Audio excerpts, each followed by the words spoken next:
ఇది మనం చూస్తున్నది కడప డిఓ ఆఫీస్ అండి.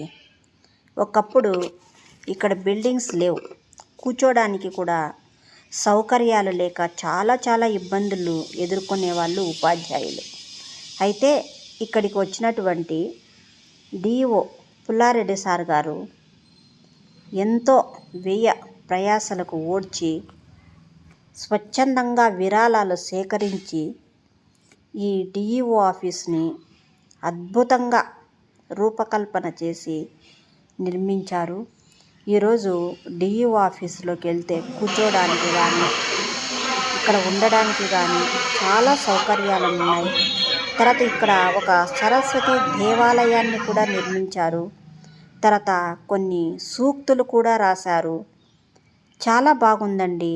మొత్తానికి ఈరోజు అలా డిఈఓ ఆఫీసును చూస్తూనే మనకి పుల్లారెడ్డి సార్ గారు గుర్తుకొచ్చారు నాకైతే. ఆయన కృషి ఫలితమే ఈరోజు డిఈఓ ఆఫీసు మనం సౌకర్యాలు పొందడానికి కారణం. కాబట్టి ఆయన్ను మనం ఎప్పుడూ గుర్తు పెట్టుకునేలా డిఈఓ ఆఫీసు రూపకల్పన జరిగింది.